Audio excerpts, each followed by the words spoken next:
Voilà, chers amis, chers camarades, alors est-ce que je suis toujours fâché? C'est une des questions que j'ai reçues aujourd'hui après la publication de ce billet. Je le mettrai en lien là, juste après, sur mon infolettre En enfer il y a.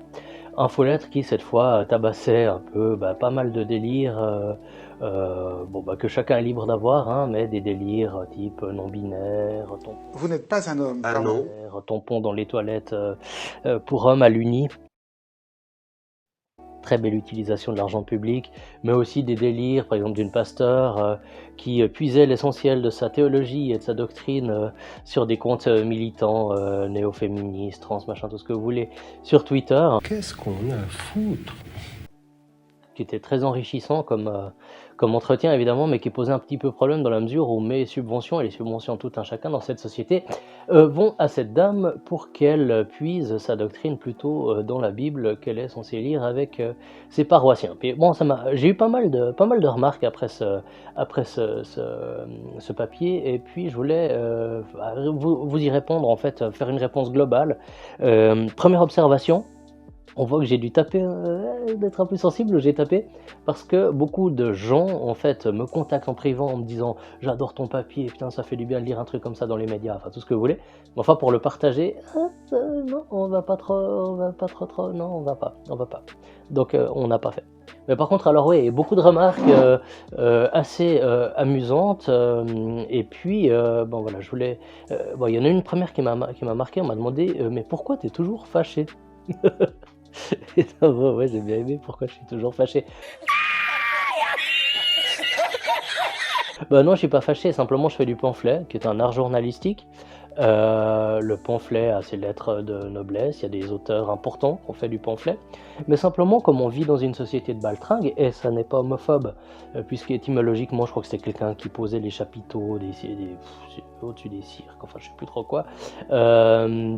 Enfin, rien à voir avec l'homosexualité. Donc, bref, comme on vit dans une société de baltringue, on supporte plus beaucoup le débat, et encore moins le fait que quelqu'un, et je crains que ce soit mon cas, puisse avoir des convictions. Donc non, je suis pas toujours fâché, simplement je fais du pamphlet, et le pamphlet est toujours dirigé contre le pouvoir, et le pouvoir aujourd'hui, il se trouve qu'il est entre les mains de personnes qui pensent être des rebelles, puisqu'ils luttent contre, au nom de minorités plus ou moins fantasmées.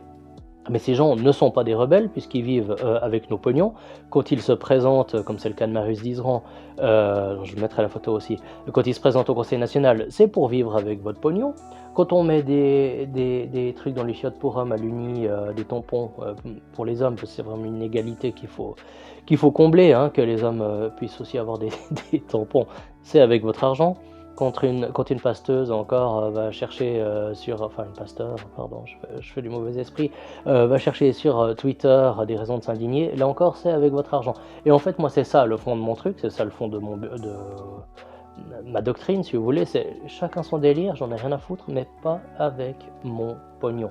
Et en fait, ultimement, là où on croit avoir du conservatisme, oui, si vous voulez, je vis d'une façon relativement conservatrice dans la mesure où j'ai deux enfants et une femme, mais enfin je m'en fous, chacun vit comme il veut.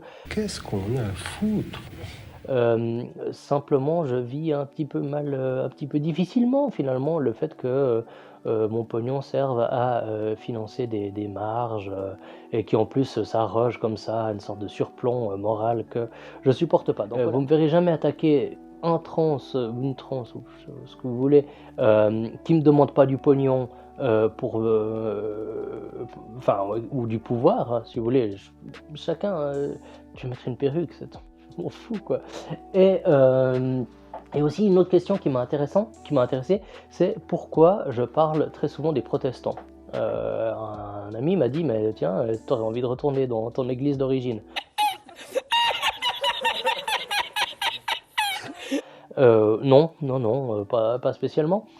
Simplement, je pense que le protestantisme est effectivement un petit peu en avance au niveau de la dégénérescence.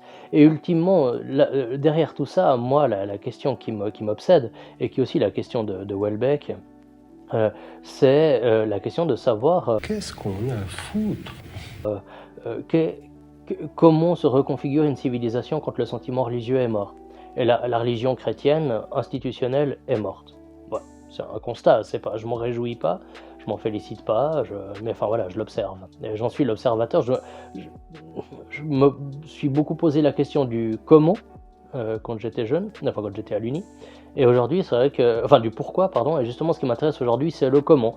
D'analyser un peu toutes ces métastases de la décomposition de la religion. Alors on me dit parfois, oui, mais enfin, plutôt que de nous montrer toute cette fange, est-ce que tu devrais pas nous montrer le haut, le beau, enfin bon, oui, je le fais aussi, évidemment. Je partage des conseils de lecture, des bouquins qui élèvent l'âme. Je parle de mon goût de l'effort, enfin de toutes ces choses-là. Mais enfin, on peut pas simplement se réfugier au sous-sol et faire comme s'il n'y avait pas des délires en cours. Et puis encore une fois, que ces délires aient lieu, moi, ça m'est égal, mais juste pas avec notre pognon. Voilà, je fais partie de ces gens qui n'ont pas forcément des 1000 et des 100 et qui doivent payer pour des délires. Non, pas tellement. Moi, les tampons dans les toilettes pour hommes, j'ai pas trop envie, si vous voulez. Donc voilà, c'était ça le fond de ma doctrine que je voulais ici préciser. Je précise que je parle aujourd'hui, d'ailleurs, dans ce micro qui m'a été offert par Samuel. Bah, vous êtes nombreux à vouloir m'aider un petit peu à monter le niveau depuis que je me suis décidé, en fait ça fait pas si longtemps que ça fait que 2 semaines, à faire 2-3 vidéos. Donc bah merci à vous. C'est vrai que je suis pas très geek. Et puis bah voilà, mais au moins si le son est un peu plus correct, ma foi, tant mieux, même si c'est le clavier que je préfère tenir entre les mains. Voilà, chers amis, chers camarades, à tout bientôt.